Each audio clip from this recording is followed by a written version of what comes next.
हाँ तो क्लास 10 बिल्कुल सही वीडियो पे क्लिक करा आपने, आप बिल्कुल सही प्लेटफॉर्म पे आए आप। आपको यहाँ पे वही मिलने वाला है जो आपको थंबनेल में दिखाया गया है। आपको यहाँ पे वन शॉट मिलेगा क्लास 10 की कंप्लीट इंग्लिश का। हम सारी पोएम, सारे चैप्टर, पूरा लिटरेचर सब कुछ यहाँ पे कवर अप कर रहे होंगे इसी एक वीडियो के अंदर। हम आपको यहाँ पे YouTube से सबसे बेस्ट कंटेंट क्यों प्रोवाइड कर रहे हैं? क्योंकि यहाँ पे सबसे इजी लैंग्वेज में आपको कंटेंट प्रोवाइड किया जा रहा है। यहाँ पे हम आपको इंग्लिश लैंग्वेज के अंदर नोट्स प्रोवाइड करेंगे, नोट्स की प्रोवाइड करेंगे पीडीएफ आपको। उसी के साथ साथ आपको उसकी एक्सप्लेनेशन इस वीडियो के अंदर पूरी मिल जाएगी। सबसे शॉर्ट ड्यूरेशन में करेंगे, यूट्यूब में सबसे बेस्ट क्वालिटी प्रोवाइड करने की कोशिश करेंगे। उसी के साथ साथ आपको सारी चीजें कम से कम वर्ड में मिलेंगी और सारी डिटेल आपको लिखी हुई मिल रही होगी और आपको सारी इंपॉर्टेंट चीजें इसी एक वीडियो के अंदर मैं आपको बताने जा रहा हूँ। यानी पूरा क्लास 10 का जो 15 फेब का आप एग्जाम है ना, उसे आप फोड़ के आने वाले हो क्लास 10 के इंग्लिश के एग्जाम को। आप इस वीडियो को पूरा एंड तक देखना, मैं प्रूव कर दूंगा कि सबसे बेस्ट वीडियो है आपके अभी तक जो आपने क्लिक करा है उन सारी वीडियोस के अंदर। ठीक है दोस्तों, तो मैं आपको 2 ही पीडीएफ दूंगा, वीडियो के अंदर आपके सारे चैप्टर, सारी पोएम सब कुछ कवर अप होगा। ठीक है दोस्तों, तो आप पीछे देख सकते होंगे, स्क्रीन खुल गई होगी, देख सकते हैं। ये देखो, ये यहाँ पे पोएम्स है और यहाँ पे ये चैप्टर। सबसे पहले शुरू करते हैं पोएम से, टाइम वेस्ट ना करें आपका ज्यादा, तो पोएम से शुरू करते हैं। देखो, कहते हैं स्टार्टिंग सारे पोएम से। आपके कुल मिला के 10 पोएम है। वैसे मैंने इनकी वीडियो एक्सप्लेनेशन बना रखी है, लेकिन अब आपके पास वो टाइम नहीं है कि आप उन्हें देख सको। तो ये मैंने पोएम सारी ये रही।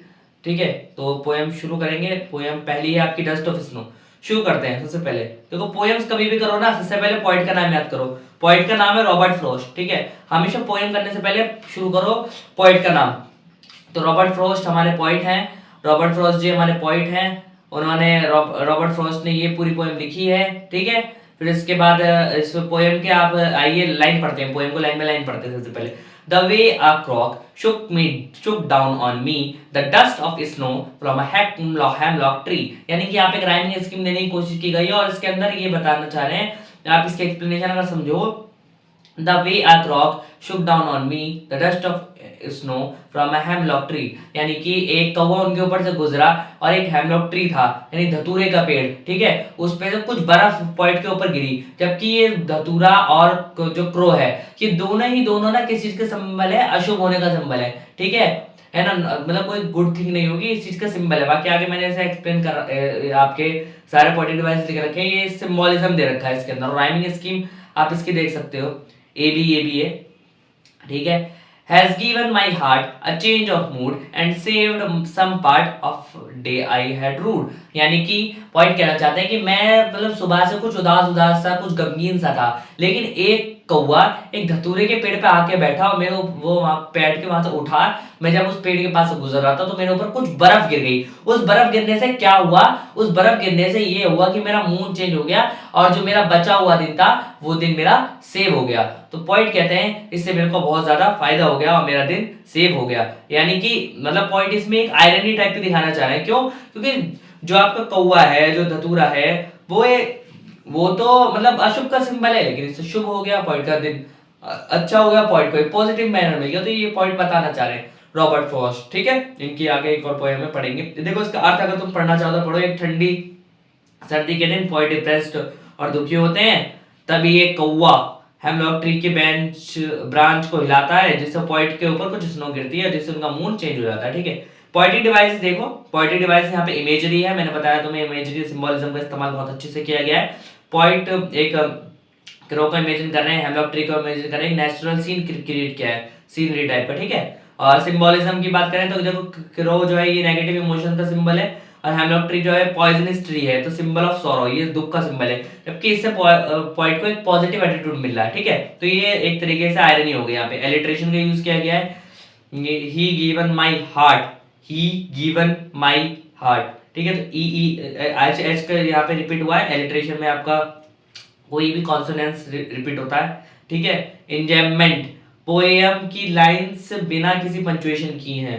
मतलब इंजेममेंट यानी कि आप पंचुएशन देखो, मतलब यहाँ पे फुल स्टॉप और ज्यादा उसका इस्तेमाल नहीं किया गया है, तो मतलब है ही नहीं इस्तेमाल, तो इसे इंजेममेंट कहते हैं। ठीक है, फिर आगे बढ़ो तो मेटाफर का इस्तेमाल किया गया, डस्ट ऑफ स्नो को हैप्पीनेस और पॉजिटिव चेंज का सिंबल बनाया गया है। ये मेटाफर है, कंपैरिजन किया गया है। ठीक है, डस्ट ऑफ स्नो का मॉरल आप इसमें खुद पढ़ सकते हैं। ठीक है, बाकी आगे बढ़ते हैं फायर एंड आइस पे। Fire and ice, fire and ice, ये बहुत ज्यादा अच्छी पोएम है आपकी। इसके अंदर पॉइंट बताते हैं कि किस तरीके से धरती का अंत होगा। रॉबर्ट फ्रॉस्ट ने लिखी है अगेन ये पोएम, नाम याद कर लेना, ठीक है, बहुत इंपॉर्टेंट पॉइंट है आपकी, ठीक है। मैं जैसी पोएम बताऊंगी मैं सारी इंपॉर्टेंट पोएम्स आपको बता दूंगा, या बीच में भी बताने की कोशिश करूंगा, ठीक है। वैसे ये दोनों पोएम भी इंपॉर्टेंट है आपकी, ठीक है। सम से पोएम पढ़ते हैं। Some say the world will end in fire, some say in ice. देखो फायर का मतलब क्या है, फायर का मतलब है लड़ाई होना, दुनिया का अंत आग से होगा, यानी कुछ लड़ाई वगैरह से इसका अंत होगा, ग्रीड या लालच से, लड़ाई से, इनकी वजह से, डिजायर, जो लोगों के डिजायर से ये फायर रिप्रेजेंट कर रहा है यहाँ पे, ठीक है। ये तो कहीं नीचे लिखा भी है। लेकिन जो आइस है, आइस जो है पॉइंट मानता है कि फायर से ज्यादा आइस से अंत हो सकता है। आइस यहाँ पे दे रखा है, आइस यहाँ पे नफरत, जो लोग एक दूसरे से ईर्ष्या रखते हैं, एक दूसरे की कामयाबी से जलते हैं, तो ये उस चीज से पॉइंट कह रहे हैं कि हमारा विश्व जल्दी अंत हो सकता है और अधिक बार हमारा विश्व का अंत हो सकता है, ठीक है। तो इसके अंदर देखो पढ़ो, पॉइंट कहना चाहते हैं कि कुछ लोगों का मानना है कि दुनिया का अंत आग से होगा, जबकि कुछ लोग कहते हैं कि बर्फ से होगा, यानी आइस से होगा। फिर यहाँ डिजायर, लालच, जो डिजायर लालच आपको कौन दर्शाता, फायर, जो इंसानों को तबाह कर देता है। आइस यहाँ हेट या नफरत का प्रतीक है, जो धीरे धीरे इंसानों के मन को ठंडा और कठोर बना देता है। पॉइंट दोनों चीजों को दुनिया के एक अंत के लिए डेंजरस मानते हैं, इक्वली डेंजरस मानते हैं पॉइंट। लेकिन ये भी कहते हैं इसके अंदर कि अगर आग से अंत होगा तो एक बार होगा, और अगर आइस से अंत हुआ यानी बर्फ से अंत हुआ, नफरत से अंत हुआ, तो 2 बार वो काफी है नफरत विश्व का अंत करने के लिए, ठीक है। सिंबलिज्म का इस्तेमाल किया गया है, फायर को डिजायर और ग्रीड का सिंबल दिखाया गया है। हेटेड और इंडिफरेंस का सिंबल आपको आइस दिखाई गई है, एक इमेजिनेशन क्रिएट की गई है, और पर्सोनिफिकेशन अच्छी खासी यहाँ पे है, ठीक है। पर्सोनिफाई किया गया फायर और आइस को ह्यूमन इमोशन से, एंजॉयमेंट है, ठीक है। और फायर एंड आइस कॉन्ट्रास्ट एक पावरफुल इमेज क्रिएट किया गया है, ठीक है। ओके, तो अगला आता है a tiger in the zoo, मतलब हमारे ये पॉइंट है, पॉइंट का नाम यहाँ पे लिखा होगा a tiger in the zoo. ये देखो लेस्ली नॉरिस, लेस्ली नॉरिस ये बता रहे हैं कि एक टाइगर जू के अंदर कैसा होता है, मतलब जू के अंदर वो कैसा होता है, मतलब वो टाइगर जैसा ही बिहेव करता है, कुछ अलग बिहेव करता है, तो ये बताना चाह रहे हैं पॉइंट हमारे। तो टाइगर इन द जू, देखो इसके अंदर क्या है, देखो ये लॉस लेस्ले नॉरिस ने लिखी है, ठीक है। पोएम आप पढ़ लेना, मैं पोएम का अर्थ बताता हूँ आपको, तो पोएम की स्टार्टिंग में कुछ लाइन बताता हूँ। देखो इसमें ना बेसिकली मैं आपको पहले इसका प्लॉट बताऊं। प्लॉट इसका ये है कि जब मतलब पॉइंट इसके जरिए ये मैसेज कन्वे कर रहे हैं, मतलब जो टाइगर है ना वो जू के अंदर, पिंजरे के अंदर एक टाइगर नहीं लगता, वो एक मतलब ऐसा लगता है कि मतलब बंद कर दिया है किसी चीज को, और वो चीज मतलब वो अपने असल रूप में नहीं रह पा रही, वो उसका वो नेचुरलिटी, वो पर्सनैलिटी वो झलक ही नहीं रही उसके उस रूप से जो जू में दिखाया जा रहा है, जबकि जो उसका असली रूप होता है, जो किताबों में हमने पढ़ा है, जो हमने सुना है, ठीक है। तो पॉइंट यही कहना चाह रहे हैं इसके अंदर। He stops in his vivid stripes, यानी उसके जो vivid stripes, जो उसके जो काली काली सी पट्टियां पड़ी होती है ना टाइगर के, वो the few steps on his cage, वो कुछ चलता है अपने केज के अंदर sorry on pads of velvet quite, यानी कि जो उसके पैरों पे जो फर है उसके ऊपर वो चलता है, उसके शांत रेज में, यानी शांत उसकी चाल में, उसकी चाल बिल्कुल शांत है, वो बिल्कुल भी घुर्राना नहीं है वहां पे। पॉइंट ये बताना चाहते हैं, आइए इसका अर्थ पढ़ते हैं।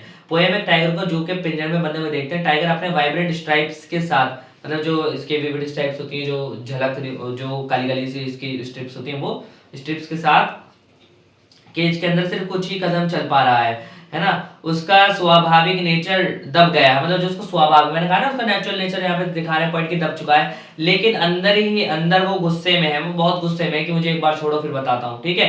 टाइगर को जंगल में होना चाहिए था, जहां वो घास में छुप कर शिकार करता और अपने दांत और पंजों से शिकार को डराता, लेकिन अब वो कॉन्क्रीट केज में है, मतलब कॉन्क्रीट की वहां पे जो सीलियां होंगी, है ना, ठीक है, केज में अपने शक्तियों के साथ बंद है, बिना किसी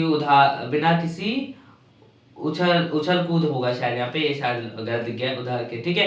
रात में जब सब चले जाते हैं तो वो पेट्रोलिंग कार्स की आवाज सुनता है और अपनी ब्रिलियंट आईज से स्टार्स की तरफ देखता है, एक उम्मीद के लिए, क्या वो आईज की अपनी ब्रिलियंट आईज से, कोई लास्ट वाली लाइन बहुत बार आती है कि जब पेट्रोलिंग कार आती है तो वो स्टार्स को क्यों देखता है उम्मीद की तरफ से, कि कोई आएगा और उसे इस पिंजरे से आजाद कर देगा, फिर वो अपने नेचुरल हैबिटेट में चले जाएगा और वो वैसे ही जिएगा जो उसकी लाइफ थी, यानी शेरों वाली लाइफ, ठीक है।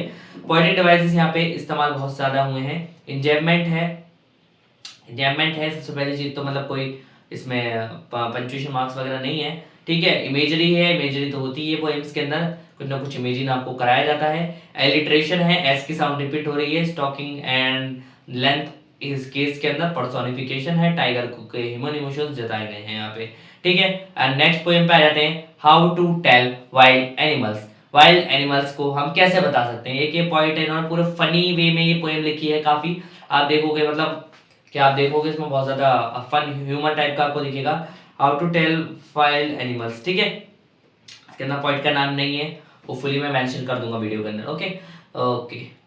तो इंग्लिश एक्सप्लेनेशन देखिए, स्टैंजा वन स्टैंजा वाइज दे रखा है, लेकिन मैं इसमें आपको मतलब ही बताता हूँ। देखो सबसे पहले हमारे पॉइंट्स बताते हैं, अगर तुम कभी जंगल की तरफ जाओ और एक बड़ा सा पीला ब्राउन जानवर देखो तो जोर से दौड़ रहा हो तो समझ जाना कि वो एशियन लॉयन है। मतलब पॉइंट बता रहे हैं कि अगर तुम्हें सामने मिल गया तो उसे समझ जाना हाँ ये एशियन लॉयन है, समझने का करना ही क्या फिर, ठीक है। इसके अंदर इमेजरी है, एलिट्रेशन है, रॉड्स यू है ना, तो इसमें आर की साउंड बार बार रिपीट हो रही है, एंजॉयमेंट है, ठीक है।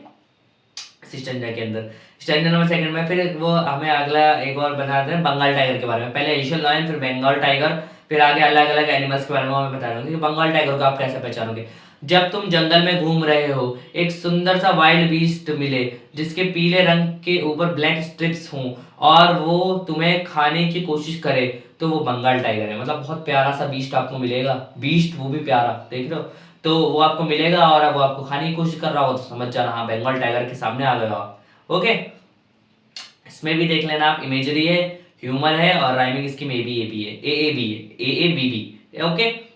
और इसका अगले वाले का है, अगले वाले में आपको यहाँ पे बताया गया है कि अगर तुम्हारे सामने एक जानवर है जिसके स्किन पर बहुत सारे स्पॉट्स हो, तेंदुए के बारे में बेसिकली बताया गया है, यानी लेपर्ड के बारे में, ठीक है। स्किन पर बहुत सारे स्पॉट्स और वह तुम पर लीप करे तो वो लियोपर्ड होगा, ठीक है, यानी तेंदुआ होगा, ठीक है। तुम्हारे चीखने का कोई फायदा नहीं होगा क्योंकि वह बार बार लीप करे, यानी खाने की कोशिश करेगा, कभी चाटेगा कभी समझ रहे हो ना। सॉरी। अब अगला आता है आपका, अगर एक जानवर, भालू के बारे में बता रहे हैं, ठीक है। अगर एक जानवर तुम्हें जोर से गले लगाए तो वो एक बियर होगा, यानी भालू होगा। अगर तुम्हें शक हो तो तुम एक और हक दे, वो तुम्हें एक और हक देगा, यानी एक और बार तुम्हें गले लगा लेगा अगर तुम्हें इस बात को कोई भी शक हो, ओके। नेक्स्ट आता है ना, नेक्स्ट आता है, शिकार करने वाले जानवरों को पहचानना थोड़ा मुश्किल हो सकता है, लेकिन तुम क्रोकोडाइल और हाइना की पहचान कैसे कर सकते हो। मतलब क्रोकोडाइल और हाइना एक जैसे नेचर के होते हैं बेसिकली। जो पॉइंट हमारे ये कहना चाह रहे हैं कि इसमें कुछ ही डिफरेंस होता है। हाइना हमेशा हंसते हुए जबकि क्रोकोडाइल हमेशा रोते हुए मिलेगा। यानी वो कह रहे हैं कि अब तुम्हें हाइना और क्रोकोडाइल में तुम वो करोगे ना तो मगरमच्छ के आंसू वाला आपने डायलॉग तो सुना ही होगा, यानी क्रोकोडाइल आपको रोता हुआ मिलेगा और वही हाइना आपको स्माइल करते हुए, एकदम बिल्कुल ही हाई वो भेड़िया जैसी शक्ल बना रखी होगी उसने, ठीक है।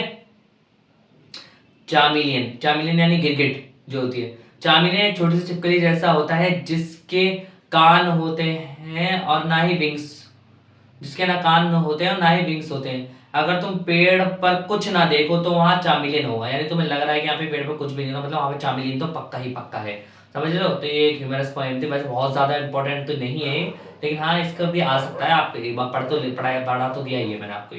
अगली पोएम आती है द जॉन बेरेमन की the ball poem. Important poem है क्योंकि इमेजिनेटिव और थॉट बेस्ड पोएम है, तो ऐसी पोएम तो जरूर पूछी जाती है। देखो एक लड़के के बारे में बता रखा है जिसकी बॉल जो है वो समुद्र किनारे चली जाती है, तो पॉइंट उसकी फीलिंग्स को एक्सप्लेन कर रहे हैं, इमेजिनेशन बहुत अच्छी सी यहाँ पे दे रखी है। एक लड़का अपने बॉल को खो देता है, अब वो क्या करेगा। मैंने देखा कि बॉल खुशी से उछलता हुआ सड़क के नीचे पानी में गिर गया। सड़क के नीचे मतलब वो वहाँ पे पानी नदी नाला सा होता है ना, वहाँ पे चले गया, ठीक है। तो ये बता रहे हैं पॉइंट। एलिट्रेशन है, यहाँ पे डब्ल्यू का रिपीट हो रहा है, इमेजरी है, रिपीटेशन भी है, वॉट वॉट करके आप स्टैंजा पढ़ोगे तो आपको समझ में आएगा।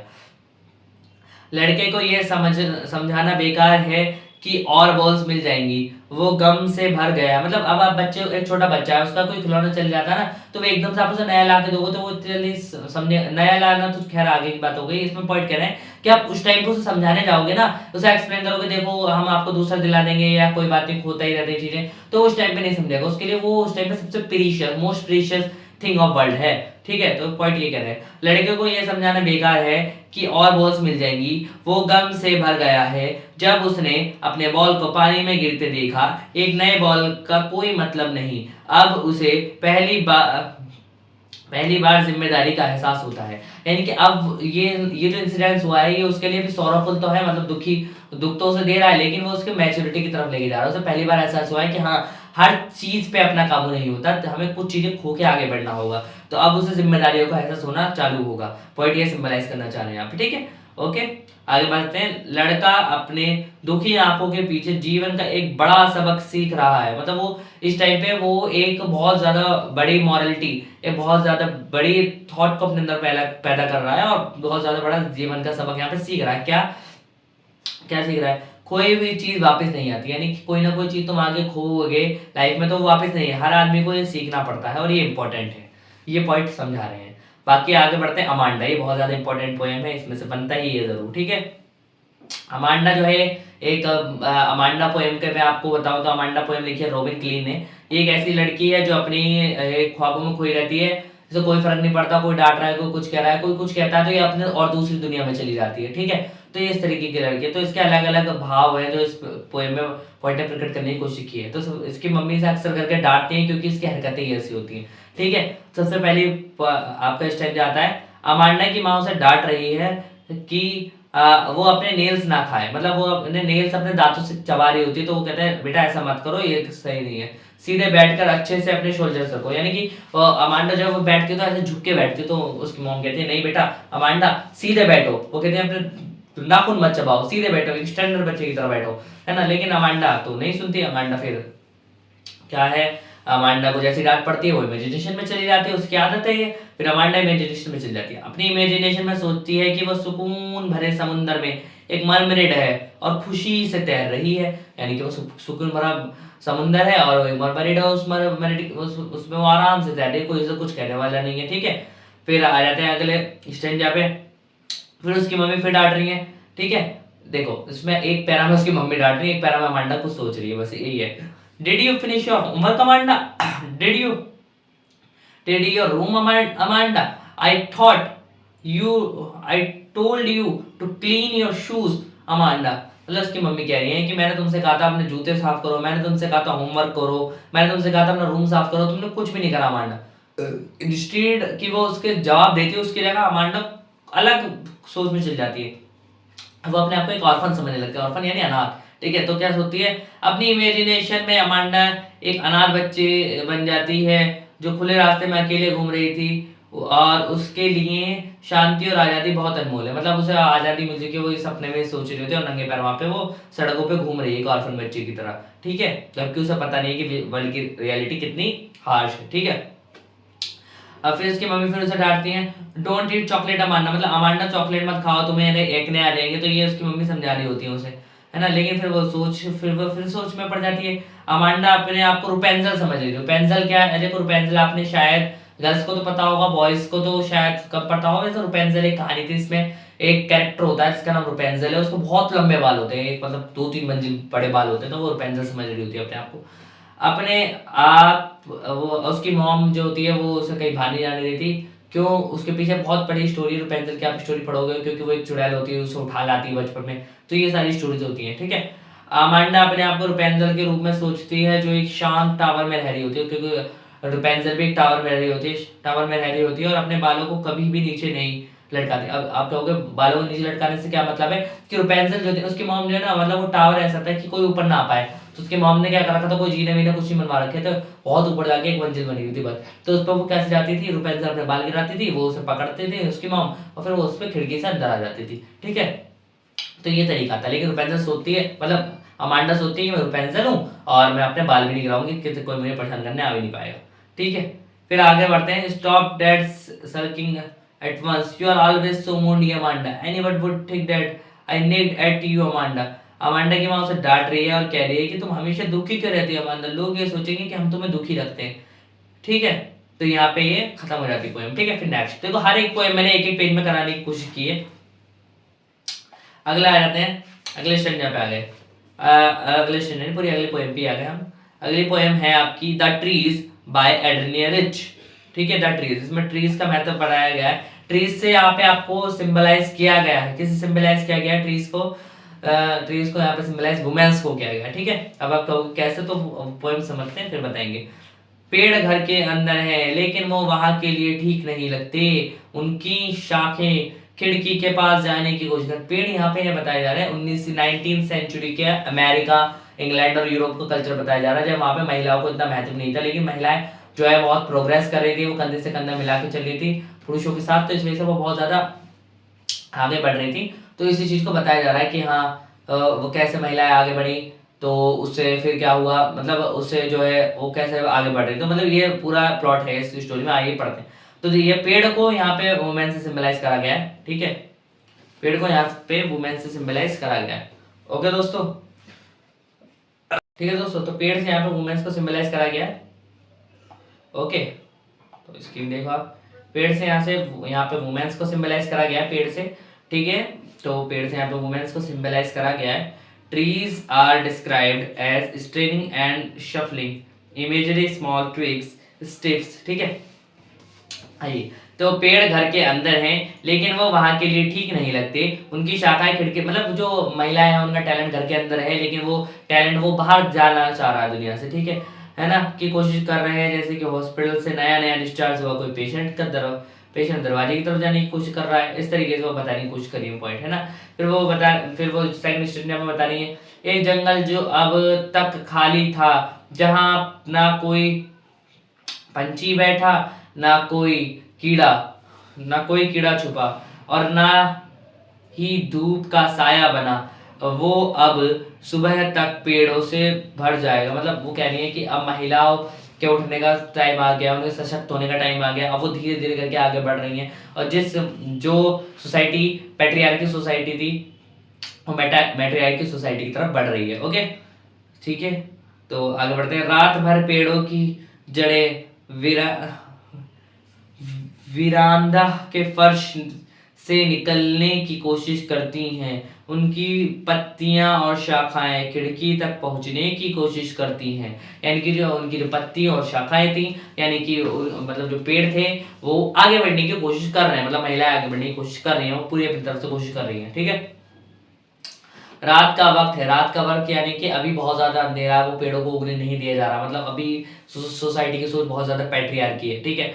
रात का वक्त है, हवा चांदनी से भरी है, पेड़ों की पत्तियां खिड़की पर ऐसे थपथपा रही हैं जैसे किसी दरवाजे पर दस्तक हो। मैं विरांदा के पास बैठकर एक लंबी चिट्ठी लिख रही हूँ जिसमें पेड़ों के घर से जाने का जिक्र मुश्किल से ही किया गया है, ठीक है। मतलब मैं क्या कर रही हूँ, मैं पेड़ों के घर से जाने का जिक्र मुश्किल से ही कर रही हूँ। एक बार आप इस दोबारा पढ़ें, देखिए रात के वक्त क्या हो रहा, हवा चल रही चांदनी से आ रही है, ठीक है, खिड़की पर ऐसे थपथपा रही हैं जैसे कि दरवाजे पर दस्तक हो। मतलब धीरे धीरे करके अब वो अपने टैलेंट को इतना शो कर रही है कि दुनिया को आहट होने लगी है, हाँ कि महिलाएं अब कंधे से कंधा मिला के चलने के लिए सशक्त हो रही हैं। और महिला जो यहाँ पे इन्हें लीड कर रही है, वो एक चिट्ठी लिख रही है, वो बता रही है कि पेड़ों के घर जाने का जिक्र अब मुश्किल है से ही किया गया, मतलब पेड़ों का अब घर जाने का टाइम है, पेड़ अब बढ़ेंगे, मतलब महिलाएं अब आगे बढ़ेंगी, तो ये बताया गया है इसके अंदर। आगे बढ़ते हैं, पोएम है फॉग। फॉग ये बहुत छोटी सी पोएम है, इसके अंदर एक मतलब ब्रिज वगैरह को बता रखा है, इसमें देखना है, एक बहुत छोटा सा व्यू है, फॉग पोएम। ओके, तो ये पोएम किसने लिखी है, ये पोएम लिखी कार्ल सैंडबर्ग ने, कार्ल सैंडबर्ग, ठीक है, कार्ल सैंडबर्ग द्वारा ये पोएम लिखी गई है। इसके अंदर बताया गया है, The fog comes on little cat feet, it sits lying over harbor and city on silent haunches and then moves on। मतलब फॉग आता है, मतलब ऐसे आता है जैसे मतलब दबे पाव बिल्ली आ रही हो, ऐसे फॉग आता है और मतलब सारे शहर में फैल जाता है, जैसे ब्रिजों पे जो है वो हल्का हल्का साइलेंट हॉन्चेस की तरह बैठ गया है वो, है ना पूरे शहर में फैल जाता है। बिल्ली के पैरों की तरह धीरे धीरे छुपे हुआ शहर के समुंदर के ऊपर शांत होकर बैठा है। फिर बिल्ली अपनी पिछली टांगों पर बैठती है, फिर बिना आवाज के चिल्लाती है, मतलब वो पहले आके पूरे शहर पे बैठ जाता है, फिर धीरे धीरे करके वहां से चले जाता है। तो इससे पोएट क्या बताना चाह रहे हैं, पोएट यहाँ पे बता रहे हैं कि जो फॉग है और जो उसमें है सिमिलैरिटी है, बिल्ली के पैरों से इसलिए कंपेयर किया गया है, यहाँ पे इमेजिनेशन की गई है कि फॉग के टाइम पूरा शहर कैसा दिखता है, तो उसे इमेजिनेशन करके बताया गया है। अगली आपकी सबसे इंटरेस्टिंग पोएम है the tale of custard of a dragon. देखो इसमें सब कुछ उल्टा हो जाएगा आपकी वीडियो के एंड तक, सॉरी मतलब पोएम के एंड तक, सॉरी। देखो the tale of custard of a dragon, इसमें देखो ऑजडेन नाश ने लिखी है ये पोएम, ऑजडेन नैश ने पोएम लिखी है, ठीक है।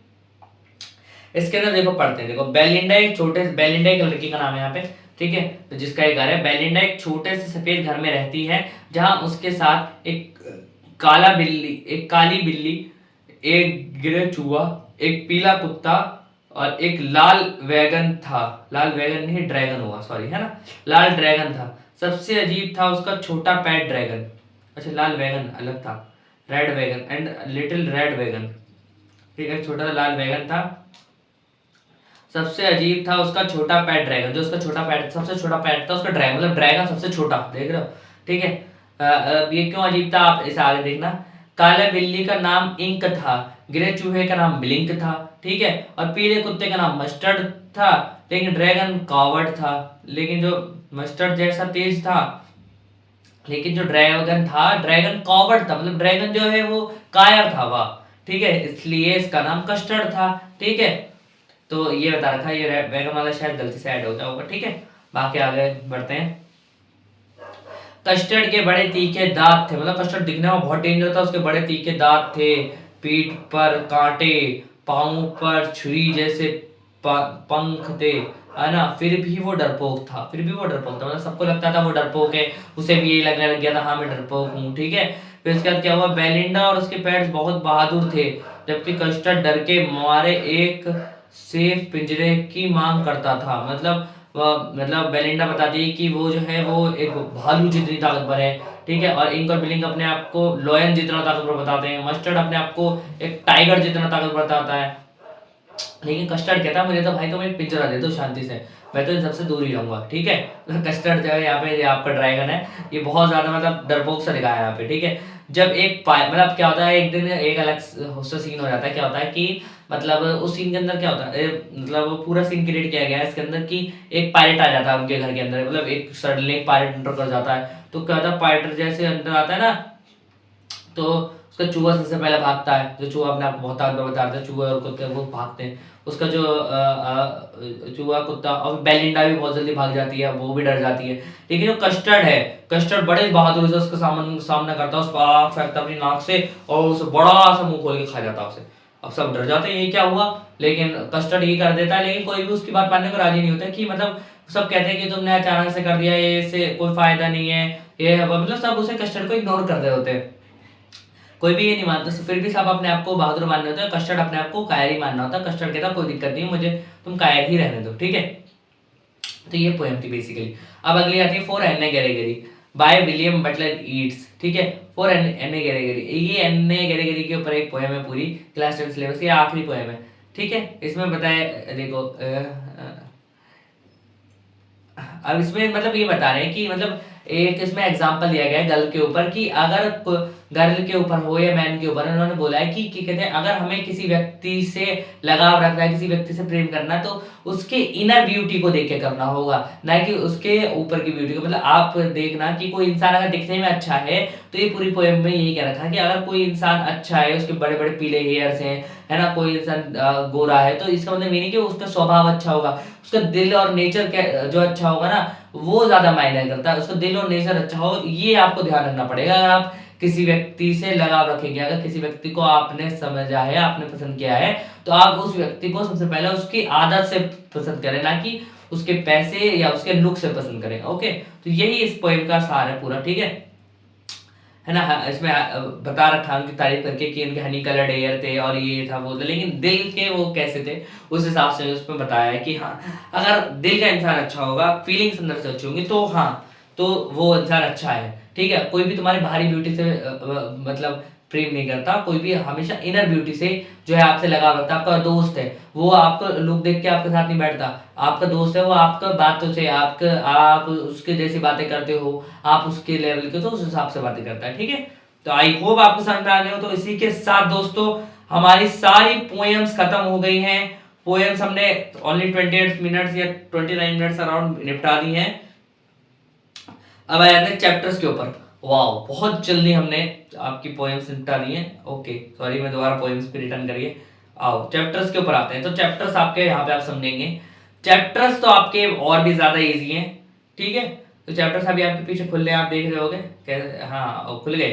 ओके दोस्तों, तो आप पढ़ेंगे चैप्टर्स के ऊपर, ठीक है। देखो पोएम चैप्टर्स के ऊपर पढ़े बड़े, उससे पहले बस एक एक मिनट भी नहीं, छोटा सा मिनट लूंगा मैं आपका ये बताने के लिए। सबसे इंपॉर्टेंट पोएम आपकी अमेंडा है, और टेल ऑफ कस्टर्ड पोएम है, और बॉल पोएम है। ये 3 पोएम बहुत ज्यादा इंपॉर्टेंट है। और इसी के साथ साथ जो ये 3 पोएम तो बहुत ज्यादा इंपॉर्टेंट है आपकी Amanda, Amanda the tale of custard of a dragon, और फायर एंड आइस तो वो तो है the tale of custard of a dragon, Amanda the ball poem. ये बहुत ज्यादा इंपॉर्टेंट है। इन 3 पोएम को थोड़ा ज्यादा ध्यान देना, ठीक है। बाकी पॉइंट्स के नाम आप सबके याद कर देना। शुरू करते हैं। देखो अब देखो यहाँ पे टाइप ऑफ सर्जरी से शुरू कर रहे हैं हम। आपके फुटप्रिंट्स की बुक से पहले शुरू कर रहे हैं। यहाँ पे देखो अलग अलग चैप्टर्स आ रहे होंगे बीच में, मैंने क्रोनोलॉजी वाइज नहीं बनाया, उसके लिए मैं सॉरी बोलता हूँ लेकिन हाँ, जो भी है बहुत अच्छे से बना रखा। द टाइप ऑफ सर्जरी, देखो टाइप ऑफ सर्जरी क्या है। देखो एक यहाँ पे पेट होता है जिसका नाम होता है ट्रेकी। वो मिसेस पंपरे का पेट होता है। पंपरे जो होती है बहुत अमीर आदमी होती है, वो उसे बहुत ज्यादा मतलब मखमली चीजों में रखती है, उसे खूब खिलाना पिलाना, चॉकलेट्स, ये अंडे वंडे, चिकन विकन जो वो कहता है वो खिलाती है उसे। लेकिन डॉक्टर कहता है तुम इसे इतना खिलाओगे तो ये माल न्यूट्रिशन, ये ना ओवरवेट का शिकार हो जाएगा। मतलब इसका जो न्यूट्रिशन है वो सही न्यूट्रिशन नहीं मिलेगा, इसे सिर्फ फैटी फैटी चीजें मिलेंगी, और ये चल भी नहीं पाएगा। तो उस एक दिन पहले उसकी मतलब जब वो मोटा होता है, जब उसे घुमाने जा रही होती है, तो वो डॉक्टर से मिलते हैं, जो मतलब जो डॉक्टर ये कहता है, तो डॉक्टर ये सारी बातें उन्हें बताता है कि इसे कम खिलाओ कम करो, लेकिन वो ये ऐसा कुछ भी नहीं करती लेकिन ऐसा कुछ ना करने की वजह से होता क्या है, जो डॉक्टर बोलता है वही हो जाता है। मतलब जो हमारा कुत्ता है ट्रिकी, वो बीमार पड़ जाता है, बहुत मोटा हो जाता है वो, ठीक है।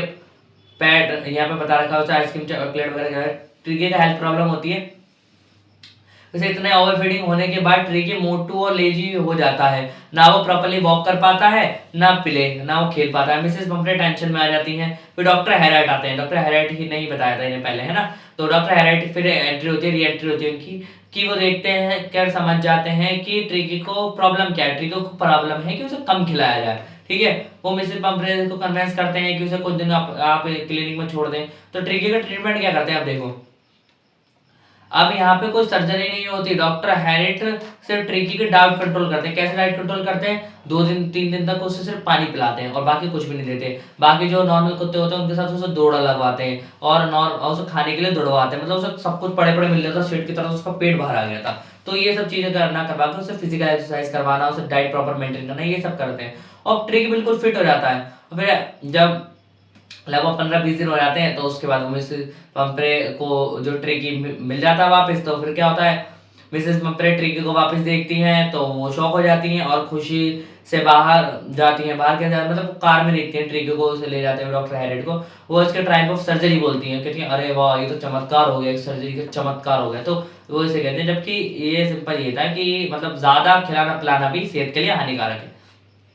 सिंपल ये स्टोरी थी, ठीक है। आई होप समझ में आ गया आपको। अब आ जाते हैं द थीव्स स्टोरी की तरफ। देखो दर ये भाई देखो, ये रस्किन बॉन्ड ने लिखी है। रस्किन बॉन्ड जो है ये इन्होंने लिखी है। समरी देखो उसकी, ये कहानी एक छोटे चोर और ईमानदार आदमी की है। मतलब एक ईमानदार आदमी होता है, उसका नाम होता है अरुण, और जो चोर होता है उसका नाम होता है हरी सिंह। पहले मैं आपको इसका प्लॉट समझाता हूँ, क्योंकि मैंने इसमें इतना डिटेल में बहुत ज्यादा डिटेल में नहीं लिखने की कोशिश की है। वो लिखा है जो आपके सिर्फ एग्जाम पॉइंट ऑफ व्यू से इंपॉर्टेंट है, ठीक है। देखो जो हरी सिंह है वो एक चोर है, वो अक्सर करके नाम बदलता रहता है। और जो है हमारा जो अरुण है वो एक ईमानदार टीचर टाइप का है, टीचर है, वो अपना काम वगैरह करता है और टीचर भी है, ठीक है। तो क्या होता है कि एक दिन उसे अरुण मिलता है। अरुण 15-16 साल का दिखाया, सॉरी हरी सिंह मिलता है। हरी सिंह 15-16 साल का, उसका नाम हरी सिंह है। ऐसा लग रहा होगा कि कितना बड़ा है, नहीं, वो होता है बच्चा ही 15-16 साल का। उसे कुछ पढ़ना लिखना कुछ खास नहीं आता, वो लोगों को बेवकूफ बनाता रहता है, अपने नाम बदलता रहता है बेसिकली, है ना। तो होता क्या है, एक दिन वो अखाड़े में मतलब फाइट वगैरह देख रहा होता है अरुण, तो उसे ये मिलता है, तो उससे जाकर नाम बदल के अपने बात करता है कि आप मुझे नौकरी में रख लो, ऐसा कुछ बात होती है। फिर बात होने के बाद फिर वो उसे बुलाता है, फिर उसे वो पैसे नहीं देता। मतलब उसे स्टार्टिंग में कहता है कि मैं तुम्हें खाना पीना दूंगा, तुम मेरे यहाँ पे रहना, मैं तुम्हें पढ़ना लिखना सिखा दूंगा, तो और तुम मुझे तुम मेरे यहाँ पे काम वगैरह करना जब सीख जाओगे तो मैं तुम्हें सैलरी देना चालू कर दूंगा।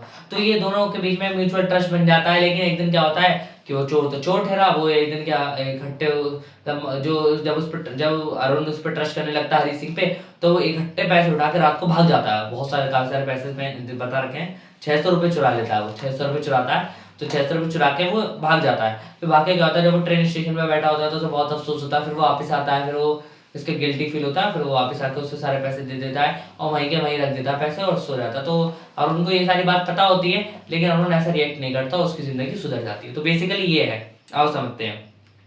ये कहानी एक छोटे से चोर एक ईमानदार आदमी की है और उनके बीच की है।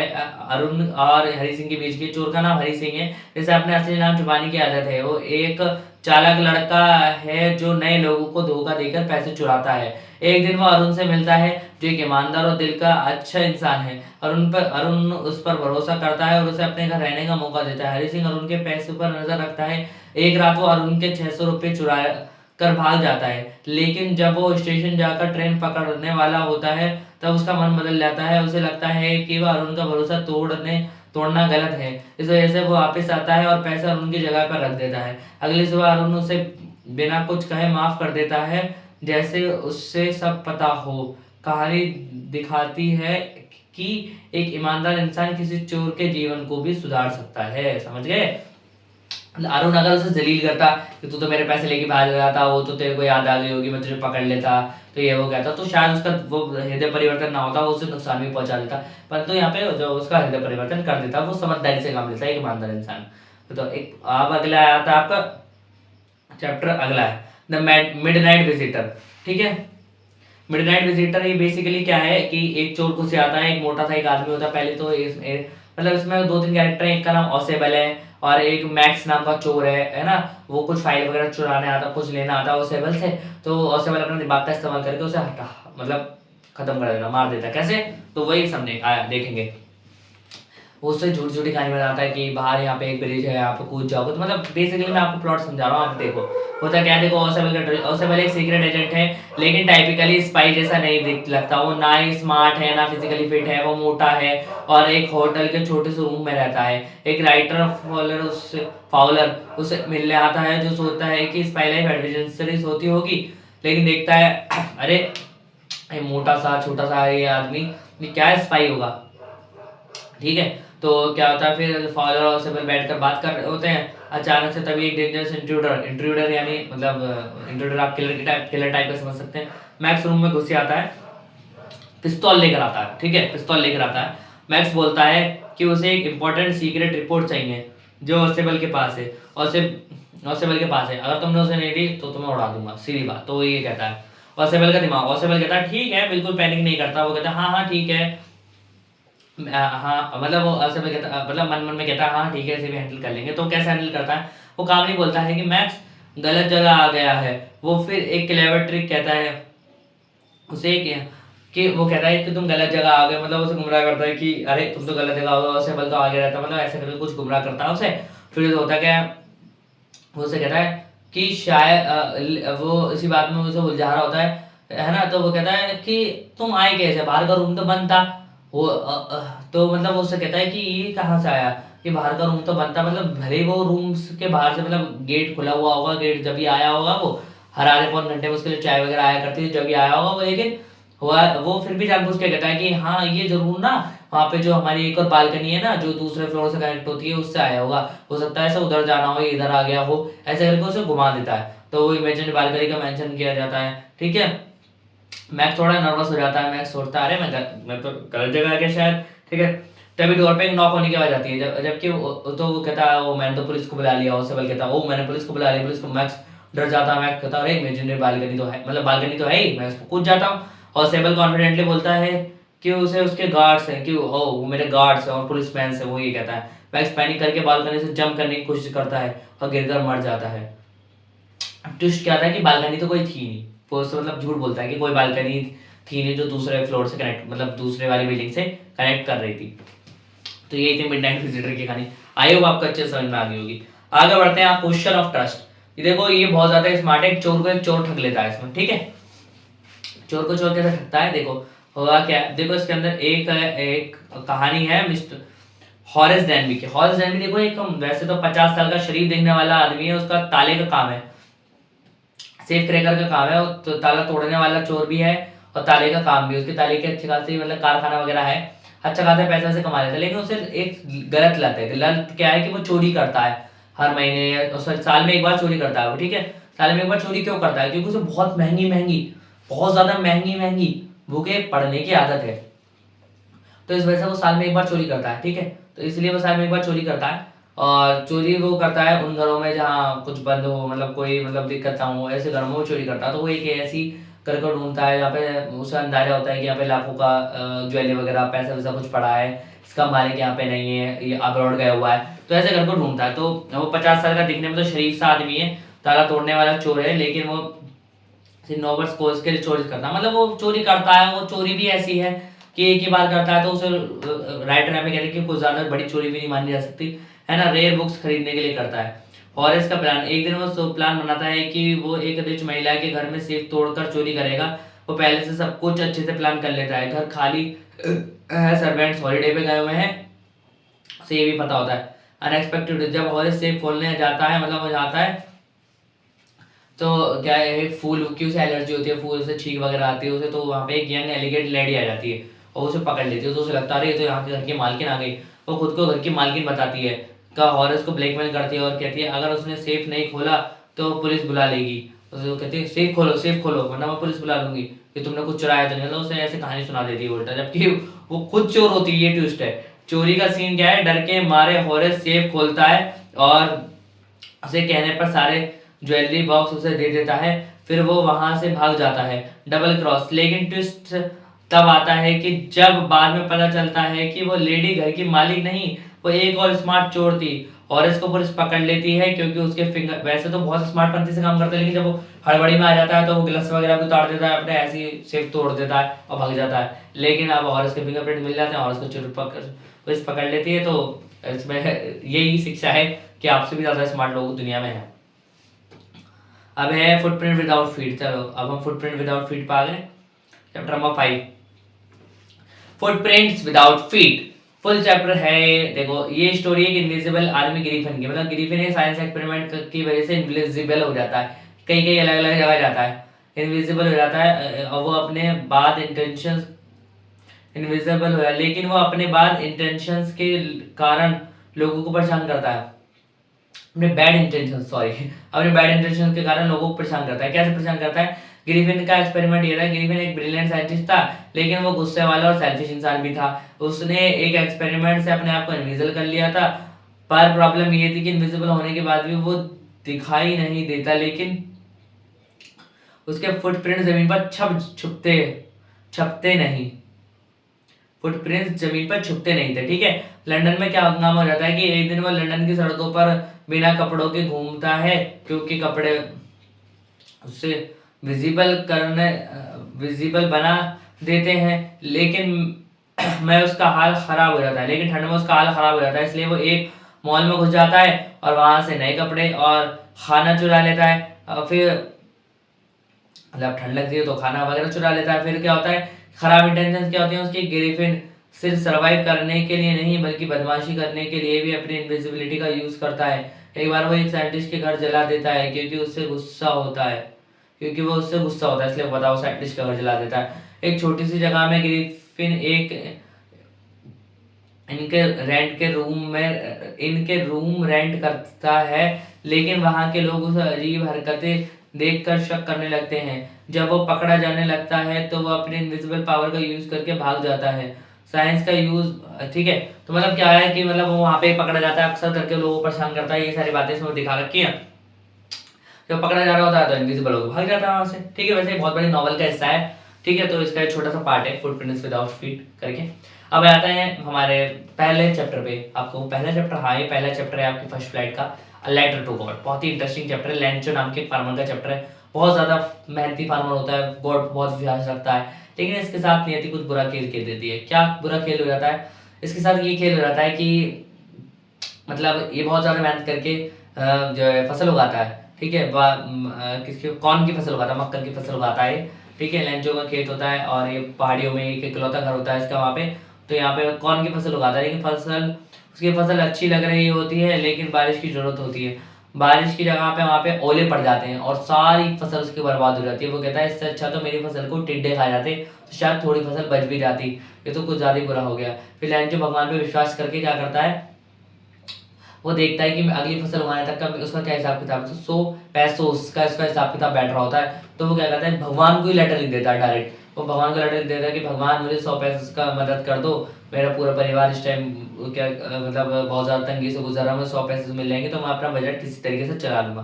पोस्ट ऑफिस में क्या होता है, पोस्ट मास्टर उसका सीन मतलब पोस्ट मास्टर उसका लेटर पढ़ता है तो वो प्रभावित, तो पहले तो बहुत ज़्यादा हंसता है, फिर वो उसके बाद प्रभावित होता है। फिर वो सब मिलके ना 70 पैसे से इकट्ठे करके लैंचो को पहुंचा देते हैं। लेकिन लैंचो मतलब 70 पैसे मिलने के बाद लैंचो खुश नहीं होता है, लैंचो गुस्सा हो जाता है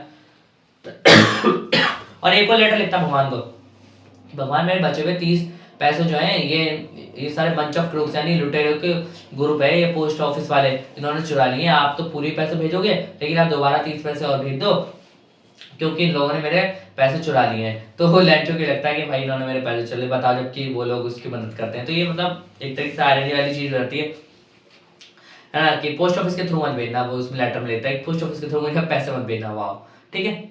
अब आगे आ जाते हैं Nelson Mandela long walk to freedom. Nelson Mandela long walk to freedom, ये नेल्सन मंडेला की ऑटोबायोग्राफी है, लॉन्ग वॉक टू फ्रीडम से ही लिया गया है। ठीक है, तो इसका शीर्षक यहाँ पे टाइटल दे रखा है यहाँ पे। साउथ अफ्रीका में क्या था कि अपार्टमेंट सिस्टम चला करता था, काले और गोरे में भेदभाव किया जाता था, कालों को अक्सर करके सताया जाता था। चैप्टर की शुरुआत होती है 10 मई 1994 की हिस्टोरिक डे होता है जब नेल्सन मंडेला साउथ अफ्रीका को अपना पहला प्रेसिडेंट दे रहे होते हैं। प्रेटोरिया के एम्पी थिएटर में स्वेरिंग इन सेरेमनी हो रही होती है। इस सेरेमनी में कई वर्ल्ड लीडर्स और गेस्ट शामिल होते हैं। मंडेला अपनी स्पीच में डेमोक्रेसी, इक्वालिटी और फ्रीडम की बात करते हैं। अपार्टमेंट सिस्टम क्या था कि साउथ अफ्रीका में अपार्टमेंट रेसिज्म चल रहा करता था, ब्लैकों के खिलाफ, ब्लैकों को अक्सर करके जो है वो संघर्ष झेलना पड़ता था 27 साल के लिए, इसलिए ये भी जेल में रहे थे। ठीक है, उनकी बेटी के बारे में भी इसमें जिक्र दे रखा। ठीक है, मंडेला कहते हैं कि शुरुआत में उन्हें लगता था कि फ्रीडम का मतलब सिर्फ अपनी पर्सनल लाइफ का कंट्रोल है, जैसे अपनी फैमिली के साथ रहना और अपने डिसीजन लेना। लेकिन जब उन्हें समझ में आया कि फ्रीडम तब होती है जब सब लोग आज़ाद हों, चाहे वो ब्लैक हो चाहे वाइट हो। मतलब वो कहते हैं कि हर कलर के लोग आज़ाद होने चाहिए। कितनी उच्च सोच थी इनकी। करेज एंड सेक्रीफाइस, मंडेला कहते हैं कि करेज का मतलब डर ना होना नहीं, मतलब सिर्फ ना निडर होना जो है वो करेज नहीं होती, बल्कि डर के बावजूद उसका सामना करना। मतलब डर है उसका, उसके बावजूद भी सामना करोगे। उन्होंने अपनी फ्रीडम और पर्सनल लाइफ को अपने देश के लिए सेक्रीफाइस कर दिया। ठीक है, उन्होंने अपनी फ्रीडम के लिए अपनी पर्सनल लाइफ को देश के लिए सेक्रीफाइस कर दिया। 2 स्टोरीज अबाउट फ्लाइंग। ठीक है, तो अबाउट फ्लाइंग तो फर्स्ट फ्लाइट वाली स्टोरी भी इसके अंदर है, जिसका नाम है फर्स्ट फ्लाइट की बुक पे। ठीक है, 2 स्टोरीज अबाउट फ्लाइंग में आप देखो ये चैप्टर 2 अलग अलग कहानी को संग्रह। सबसे पहले आती है हिज फर्स्ट फ्लाइट। इसमें एक सीगल है। सीगल क्या होता है, ये एक आप कह सकते हैं चिड़िया जैसी पंछी होता नहीं, हंस जैसा पंछी होता है दिखने में। ठीक है, कुछ है ना, हंस जैसी पंछी होता है। एक सीगल के बच्चे की कहानी होती है। यंग सीगल जो होता है ना, वो अपने पहली उड़ान भरने से बहुत डर रहा होता है, छोटा सा होता है, जबकि वो इतना मैच्योर हो जाता है कि हाँ उसे पहली उड़ान भर लेनी चाहिए। तो उसके परिवार वाले सब चिंतित होते हैं, उससे छोटे बहन भाई भी उसके उड़ रहे होते हैं, तो लेकिन वो नहीं उड़ता, तो इस बात की सबको चिंता हो रही होती है। ठीक है, सीगल बहुत ज्यादा डर रहा होता है, उसे ऐसा लगता है कि वो अपने किले पर अकेले रह जाता, मतलब क्या होता है बहुत ज्यादा डर रहा होता है, वो कभी भी मतलब उड़ने की कोशिश नहीं करता। ठीक है, अब एक दिन क्या होता है, वो समुद्र किनारे जाते हैं, प्लान बनाते हैं कि इसे उड़ा के रहेंगे आज। तो वो अपने क्लिफ्स पर अकेले रह जाते हैं। मतलब क्या होता है कि उसके पेरेंट्स सब उड़ान भरने लगते हैं और उसे वहीं पे छोड़ जाते हैं समुद्र के किनारे पे। तो उसके पेरेंट्स कहते हैं कि तुम आ जाओ, तो तुम आ जाओ यहाँ पे। उसे कई देर घंटे के लिए छोड़ देते हैं वहाँ पे, उसे भूख लगने लगती है। तो उसकी मम्मी क्या करती है, मुंह में एक मछली रहती है, बहुत पास जाती है उसके मुंह में मछली लेके, लेकिन वो मछली लेके क्या कहते हैं खाने नहीं देती। जब भूख से वो सीगल परेशान होकर नहीं कोशिश करता, तब वो अपने डर को भूल कर पहली बार उड़ान भर लेता। मतलब होता क्या है कि जब वो भूख से परेशान होता है, उसकी मम्मी बार बार ला रही होती है, कभी उसे कुछ ना कुछ परेशानी होती है भूख से, तो वो गुस्से में आगे बढ़ता है बहुत ज्यादा। मतलब क्लिफ मतलब एक तरीके से आप कह सकते हो पहाड़ी होती है जिसके नीचे समुद्र होता है। ठीक है, तो वहां पे वो बहुत तेजी से दौड़ लगाता, तो उड़ जाता है एकदम से, जो गिरता है तो उसे लगता है अरे मैं तो उड़ रहा हूँ, और फिर वो उड़ जाता है। ठीक है, तो इसमें मॉरल ये है कि डर को फेस करना सीखो। आपका आएगा पार्ट 2 उसका, द ब्लैक एयरप्लेन। फ्रेडरिक फॉर्सिथ ने लिखा है। द ब्लैक एयरप्लेन मतलब एक मिस्टीरियस एयरप्लेन की कहानी है। कि होता क्या है, एक पायलट डकोटा एरोप्लेन से, डकोटा उसके एरोप्लेन का नाम है, पायलट के फ्रांस से इंग्लैंड जा रहा था। मौसम अच्छा होता है लेकिन अचानक से ब्लैक स्टॉर्म क्लाउड में घुस जाता है। वैसे तो नॉर्मली मौसम अच्छा होता है लेकिन गलती से वो तूफान में फंस जाता कहीं। अब वो तूफान में फंस जाता हुआ, उसे कहीं नेटवर्क नहीं मिल रहा होता, कोई उसकी बात नहीं सुन रहा होता, तो अचानक से मिस्ट्री प्लेन आता है, को कुछ दिखाई नहीं देता, कंपास और रेडियो काम करना बंद कर देता है उसको उस टाइम पे। तभी एक प्लेन उसके पास आता है और उसे सेफ निकलने के लिए डायरेक्शन देता है। वो ब्लैक कलर का एरोप्लेन होता है। जब पायलट सेफली लैंड कर लेता है तो कंट्रोल रूम जाके बोलता है कि थैंक यू। आपने ब्लैक एरोप्लेन के बारे में वो पूछता है कि वो किसका एरोप्लेन है, मैं उसे थैंक्स कहना चाहता हूँ, तो बता देंगे हमने तो आपको कोई एरोप्लेन नहीं भेजा। ये एरोप्लेन तो पता नहीं आपको कहाँ से लिखा, हो सकता है वो आपका भ्रम हो, आपने खुद ही किसी तरीके से आप वहाँ से बाहर आ गए। तो वो सोचता है अरे ये तो गॉड की मदद होगी पक्का जरूर, ठीक है। बहुत खुश हो जाता है कि हाँ मैं निकल आया, ठीक है। आई होप आपको ये चैप्टर समझ में आ गया हो। अगला है from the diary of Anne Frank. From the diary of Anne Frank. Anne Frank की डायरी। देखो एन एफ रैंक कौन थी, देखो ये हिटलर के बारे में कहानी है। हिटलर जो था, जो यहूदियों पे यानी कि ज्यूइस पे बहुत ज़्यादा जुल्म वगैरह करा करता था। उनने उनके लिए बहुत ज़्यादा मतलब ऐसे चैम्बर बना रखे थे, मतलब गैस चैम्बर्स बना रखे थे जिसके अंदर जहरीली गैस छोड़ के लाखों की तादाद में लोगों को मार देता था। मतलब पूरा इनह्यूमेन वातावरण वहाँ पे चल रहा था। यही सब हो रहा होता है। एने फ्रैंक जहाँ पे रह रही होती हैं नीदरलैंड में, तो इस वजह से वहाँ पे वो 13 साल की होती हैं। तो उसके उसकी डायरी से एक छोटा सा ये लिया गया है। ये चैप्टर एने फ्रैंक की डायरी से लिया गया है, जिसमें वो अपने थॉट्स और वर्ल्ड वॉर सेकंड के द्वारा अपने एक्सपीरियंस को शेयर कर रही होती है, ठीक है।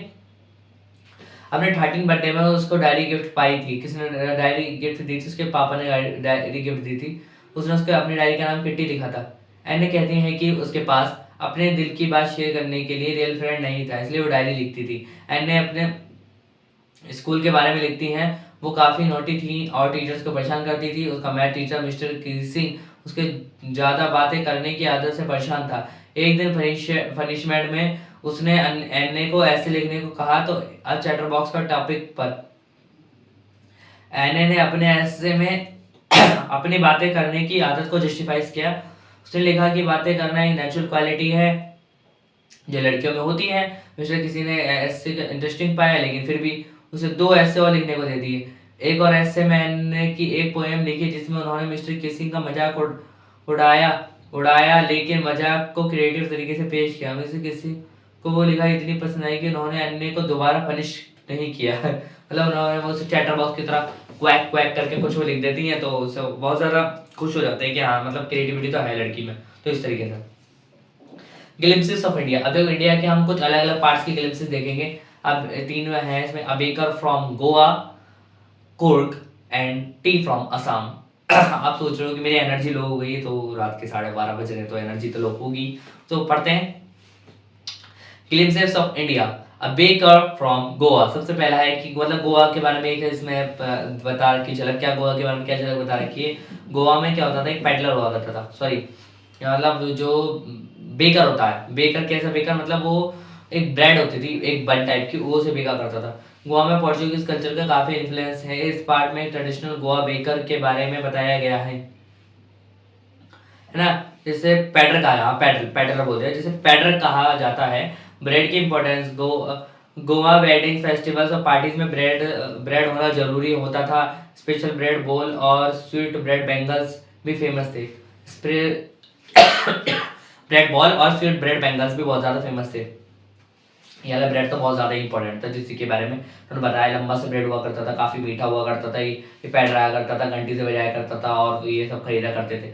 बेकर का लाइफ स्टाइल, बेकर सुबह सुबह अपने बम्बू स्टिक के साथ आता था, झंझंग की आवाज़ करता था। बचपन में बच्चे उसके इंतजार करते थे। बेकर फाइनेंशियली स्टेबल होते थे और उनकी खास यूनिफॉर्म होती थी, ठीक है। कुर्ग के बारे में पढ़ते हैं। कुर्ग जो है ये वेस्टर्न घाट्स कर्नाटक में स्थित है और यहाँ के लोगों को लीगली गन रखना अलाउड है, ओके। कुर्ग कर्नाटक के वेस्टर्न घाट्स में सिचुएटेड है। ये प्लेस अपने लश ग्रीन हिल्स और कॉफी प्लांटेशन के लिए फेमस है। पीपल एंड कल्चर, यहाँ के लोग बहुत ज़्यादा ऊंची ऊंची पोस्ट पे भी रहे, बड़े बड़े मतलब हाई कमांडर वगैरह भी यहाँ से रहे हैं, ठीक है। इसमें भी बताया गया है कुर्ग के लोग ब्रेव और हॉस्पिटेबल होते हैं। उनके connection Greek and Arabic ancestors से बताया गया है। वो अपने मैरिटल ट्रेडिशंस के लिए जाने जाते हैं, मार्शल ट्रेडिशंस के लिए जाने जाते हैं। Adventure Coorg trekking, river rafting, bird watching, ये सब एक्टिविटीज वगैरह करा करते हैं। ठीक है, मतलब बहुत ज्यादा न्यू नेचुरल ग्रीनी ग्रीनी वाला प्लेस है कुर्ग, है ना। टी फ्रॉम असम, इसमें अरुण कुमार की दत्ता के बारे में बताया गया है। असम में कैसे टी वगैरह होती है उसके प्रोसेस के बारे में बताया है। एक लड़का राजवीर और उसका फ्रेंड प्रंजोल असम की टी स्टेट में ट्रैवल करता है। असम टी प्रोडक्शन में दुनिया का सबसे बड़ा हब है। राजवीर बताता है कि टी पीने की ओरिजिन चाइना से हुई, ब्रिटिश लोग उसे पॉपुलर बनाने में काफी इंपॉर्टेंट रहे। टी गार्डन का एक्सपीरियंस, प्रंजोल की फैमिली टी प्लांटेशन में ही काम करती थी। रणवीर को Assam endless green tea garden देखकर बहुत एक्साइटमेंट हो रहा था। तो राजवीर तो बहुत ज्यादा एक्साइटेड हो रहा था, लेकिन प्रंजुल का एक्साइटमेंट नहीं था। प्रंजुल कहता है तो अपना तो रोज का काम है, इसमें क्या एक्साइट होना। ठीक है, अगला चैप्टर आ जाता है आपका मिजिबल द ऑर्डर का। ठीक है, मिजिबल द ऑर्डर, फिर मैडम राइट्स द बस, फिर सेरेमनी बनारस। ओ अभी तो काफी बचा है, चलो जल्दी जल्दी कवर अप करते हैं। ठीक है, सुपर स्पीड बात है। विजिबल ऑर्डर, ये ऑर्डर होता है बेसिकली। ऑर्डर कैसा होता है, आप कह सकते हो कि एक कीचड़ में खेलने वाला जानवर टाइप का होता है ऑर्डर। ठीक है, और ये ऑर्डर होता है, ये जो है इसे मिलता है, मतलब हमारे पॉइंट को ऑर्डर मिलता है। इसके बारे में बताते हैं, बढ़िया सा किस्सा बताते हैं। ऑथर इराक में बसरा के पास रह रहे होते हैं। उनके पहले एक डॉग था जो मर चुका था, इसलिए वो पेट के बारे में नहीं पालना चाहते थे। वर्षा में उन्हें एक ऑर्डर मिलता है जो मिजिबिल, जिसका नाम मिजिबिल रखते हैं। ठीक है, काफी शाय और अनकंफर्टेबल होता है, धीरे धीरे फ्रेंडली हो जाता है। मिजिबिल काफी इंटेलिजेंट और प्लेफुल होता है, वो अलग अलग चीजों में अलग अलग क्रिएटिविटी दिखाता है। उनका साथ उनका स्ट्रॉन्ग बॉन्ड बन जाता है। और तब मिजिबिल को लंदन ले जाने के लिए प्लान बनाता है। वो लंदन शिफ्ट हो रहे होते हैं, तो वो कहते हैं यार मैं ऐसे कैसे लेके जाऊंगा। तो प्लान बनाते हैं कि एयर ट्रेवल के दौरान वो एक वुडन बॉक्स में मिजिबिल को ले जाते हैं, लेकिन वो बॉक्स तोड़कर बाहर आ जाता है। तो क्या होता है कि मतलब अब जो है ऑथर जो है वो मतलब उसे एक बॉक्स में रह लेते हैं, और एरोप्लेन वाले बताते हैं कि हाँ आप तो बॉक्स में रख लेना, अपनी सीट के पास रख लेना ऑर्डर को, लेकिन इतने इतने साइज का बॉक्स होना चाहिए। और उसे उधम मत मचा देते, लेकिन वो उधम मचा देता बाहर आके। ठीक है, मिजिबिल का लंदन एक्सपीरियंस, लंदन में जब मिजिबिल लोग उसे देखकर स्क्वेलर समझ रहे थे, लेकिन क्योंकि वो ऑर्डर देखने में रेयर होता है, क्योंकि वहाँ पे ऑर्डर तो दिखता नहीं लंदन में, तो लोग उसे स्क्वेलर समझ रहे थे। अरे स्क्वेयर, अरे गहरी, ये ऐसे समझ रहे थे। मिजबिल का बिहेवियर यूनिक और लविंग होता है, जिस वजह से लोग उसमें इंटरेस्ट ले लेते हैं। ठीक है, okay. Madam rides the bus, एक लड़की होती है, उसे बस राइड करने की होती है, उसका नाम वली ममाई होता है। वली ममाई होता है, प्यार से वली कहते थे। 8 साल की क्यूरियस लड़की होती है, वो अक्सर ना आर लक्ष्मण ने लिखा है फिर। ठीक है, तो वल्ली क्यों कर वल्ली के गांव में, वल्ली एक गांव में रहती है, उसके घर के सामने एक रोड है जहां से बसें गुजर के शहर जाती हैं। उसका मन अक्सर उन बसों को देखकर उनमें बैठने का करता है। उसकी सबसे बड़ी इच्छा होती है कि वो एक दिन बस की सैर करेगी। फिर वो प्लानिंग करती है कि 30 पैसे एक तरफ से लगेंगे, 30 पैसे एक तरफ से कर लगेंगे। वो अपने पेरेंट्स को बिना बताए एक दिन बस में बैठ जाती है, पूरा हिसाब किताब करके ना। बस का ड्राइवर कंडक्टर वल्ली से इम्प्रेस होता है, क्योंकि वो अपने आप को बहुत मैच्योर दिखाने की कोशिश कर रही थी। बस में बैठकर वो बाहर के खूबसूरत नज़ारे को फील करती है, मतलब कितना बढ़िया बढ़िया नज़ारे होते हैं। एक बार एक पैसेंजर उसे बेबी कह कर बात करता है, तो वो गुस्सा हो जाती है और कहती है कि वो कोई छोटी बच्ची नहीं है ना। मतलब वो कोई उसे कहता है अरे बेटा इधर आना, तो वो कहती है अरे मैं कोई छोटी बच्ची थोड़ी हूँ जो आप मुझे बेटा बेटा कर रहे हो। ठीक है, इस तरीके से। तो ऑथर कहता ओ सॉरी कंडक्टर कहता ओ मैडम है ये, मैडम ने इज्जत से बात कीजिए। तो मुंह मतलब ऐसा करके बैठ जाते हैं, थोड़ा स्माइल करके। ठीक है, शहर का व्यू, शहर पहुंचकर बल्ली वही बस में वापस अपने गांवों के लिए बैठ जाती है, क्योंकि उनके पास एक तरफ का सीनरी देखने का ही टाइम था।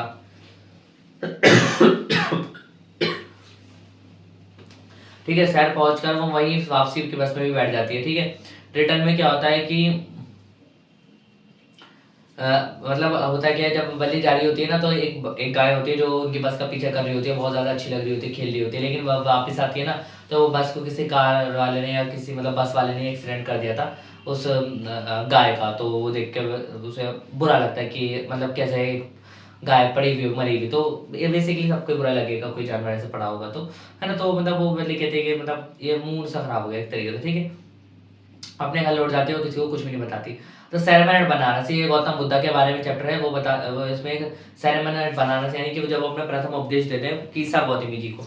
ठीक है, ठीक है। देखो गौतम बुद्धा के बारे में आपको नहीं पता, उनका बचपन का नाम सिद्धार्थ नाम था। उनके पिता का नाम शुद्धोधन था। उनकी बीवी का नाम यशोदा था। उनकी माँ का नाम महामाया था। उनकी माँ का नाम महामाया था। प्रजापति गौतमी उनकी मौसी जी थी, ठीक है। और ये जो है शकाय कबीले से संबंध रखते थे, ठीक है। 6ठी शताब्दी ईसा पूर्व के आसपास ये थे, लगभग 583 ईसा पूर्व के आसपास इनका जन्म भी हुआ था, ठीक है। तो 483 में इन्हें निर्वाण प्राप्त हो गया था, 483 463 में, ठीक है। हाँ, तो मैंने आपको काफ़ी डिटेल दे दी है उनके बारे में। तो ये किस्सा कहानी है किस्सा गौतमी जी की। एक दिन एक औरत होती है, बेसिकली मैं आपको ऐसे समझा देता हूँ। किस्सा गौतमी जी एक औरत होती है, मतलब उनका बेटा मर जाता है, जवान बेटा मर जाता है, तो वो सोचते हैं इसकी क्या ही उम्र थी, ये क्यों मर गया। तो वो उन्हें कोई बताता है कि सारे जो आपके दुख है ना, दुखों को हरने वाले ना गौतम बुद्ध जी हैं, उनके पास जाओ, वो आपको कोई ना कोई ऐसा सोल्यूशन बता देंगे कि आपका बेटा जिंदा हो जाएगा। तो कहते हैं अच्छा ऐसी बात है, वहाँ चले जाते हैं, वो उन्हें बताते हैं सारे प्रॉब्लम। तो गौतम बुद्ध जी कहते हैं हाँ हाँ ज़रूर, मैं आपकी प्रॉब्लम ज़रूर सॉल्व करूंगा, बस मुझे एक मुट्ठी आप गेहूँ ला के दे दो। ठीक है। तो मस्टर्ड सीड सॉरी, वो तिलों के मस्टर्ड सीड मंगाते हैं कि एक मुट्ठी मस्टर्ड सीड ला के दे दो, ठीक है। तो वो कहते हैं हाँ मैं ले आऊंगी, किसी के घर से मुट्ठी मस्टर्ड सीड ले आऊंगी। कहते हैं हाँ हाँ बिल्कुल ले आऊंगी। तो वो कहते हैं लेकिन हाँ ये शर्त है कि कहाँ वहाँ पे किसी की भी मृत्यु ना हुई है कभी भी। तो कहते हैं ओके ओके। तो पूरा गाँव चाल लेती है, बहुत दूर दूर तक जाती है, लेकिन फिर उसे इस बात का एहसास हो जाता है कि गौतम बुद्ध जी उसे क्या समझाने की कोशिश कर रहे हैं कि मृत्यु एक परम सत्य है, उसे सबको स्वीकार करना होगा, ठीक है।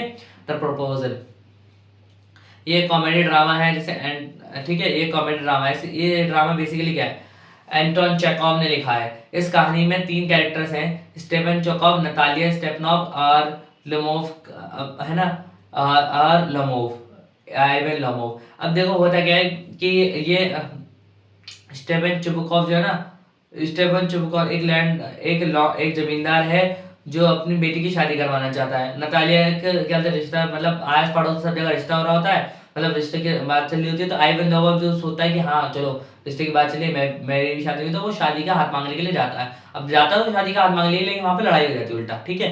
होता क्या है, वो जाता है नतालिया का हाथ मांगने, तो क्या होता है कि चुबुकॉव खुश हो जाता है कि अरे वाह यहाँ पे अच्छा खासा जमींदार आदमी आ गया, बढ़िया पैसे वाला, कोई दिक्कत नहीं हो गया, ठीक है। लेकिन वहाँ पे आर्ग्यूमेंट शुरू हो जाती है नतालिया और उनके बीच में।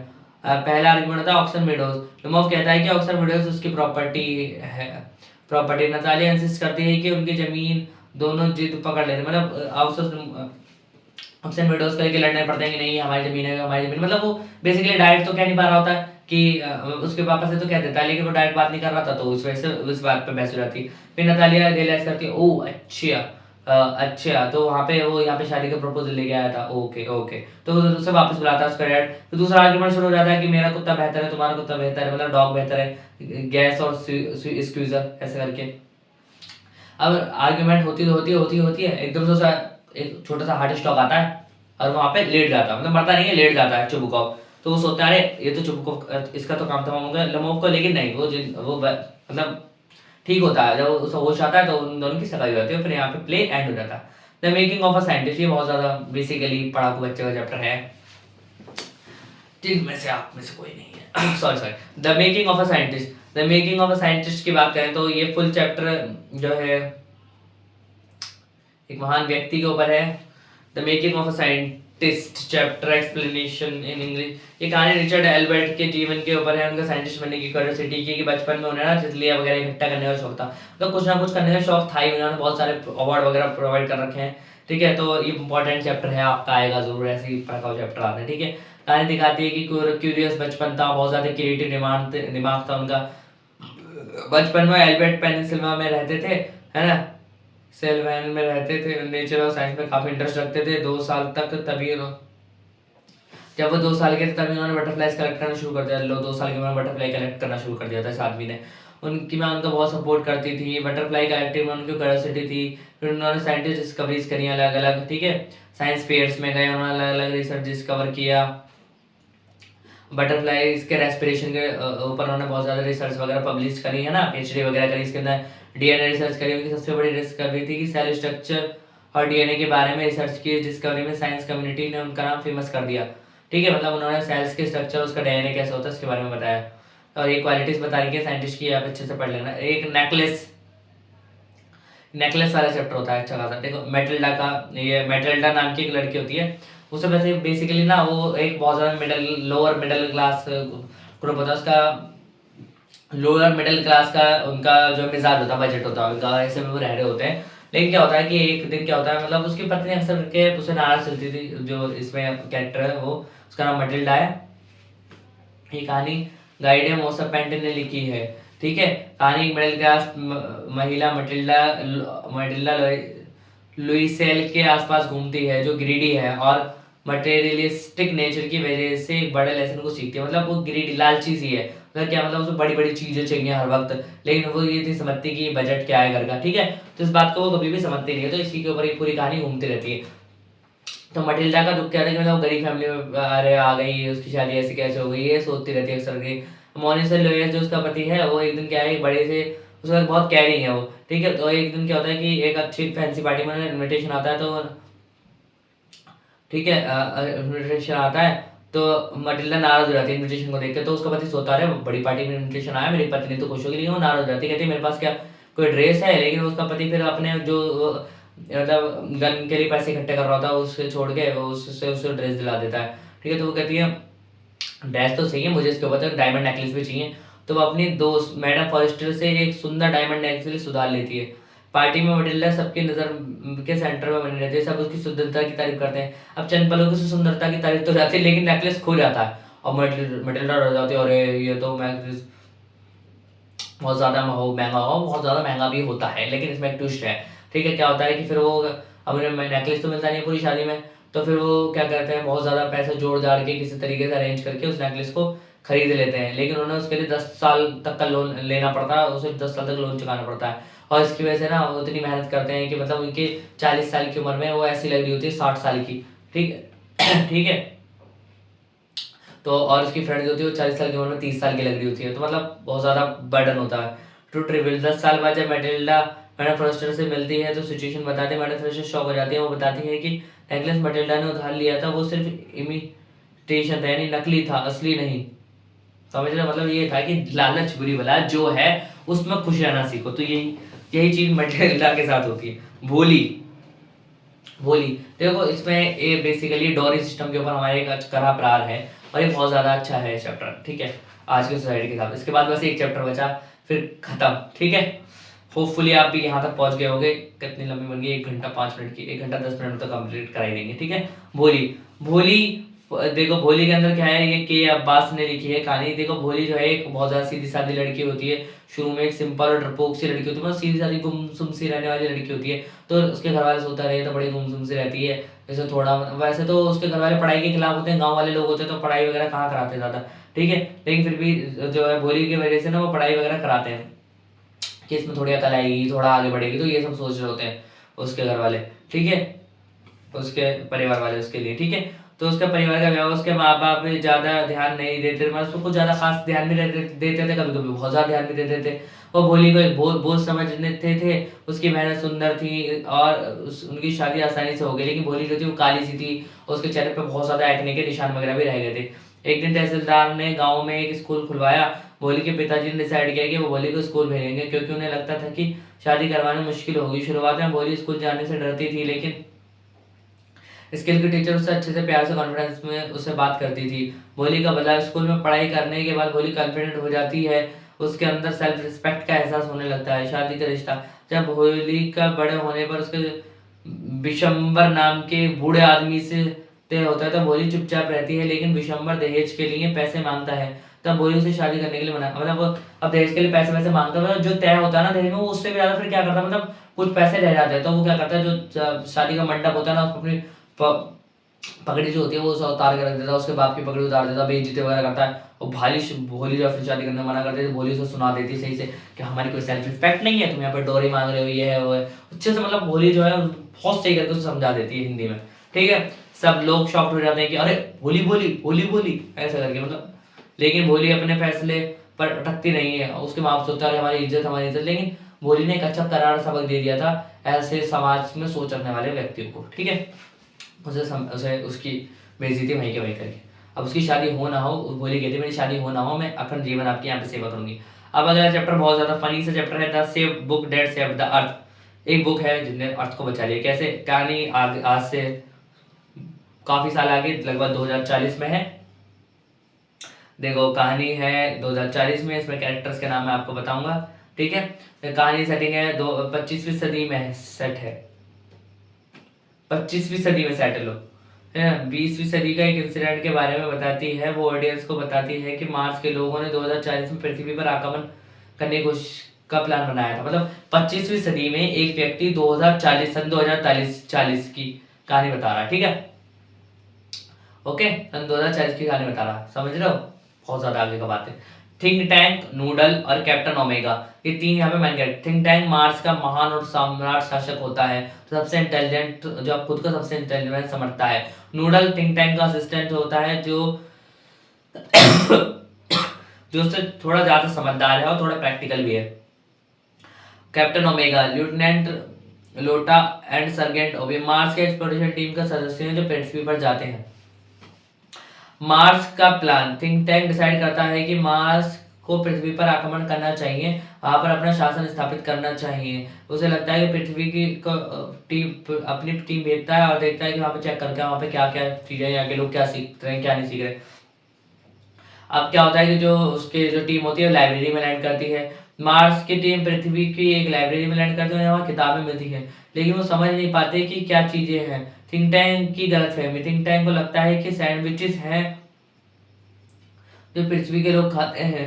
वो अपने टीम को उन्हें खाने का ऑर्डर देता है, लेकिन जब वो खाते हैं तो उन्हें कोई टेस्ट नहीं आता। मतलब वो बुक्स को सैंडविच समझ के खा जाते हैं, अरे ये तो कोई सैंडविच लग रहा है मुझे जो पृथ्वी के लोग खाते होंगे, लेकिन वो तो बुक होती। फिर नूडल सजेस्ट करता है कि शायद ये कम्युनिकेशन डिवाइसेस हैं।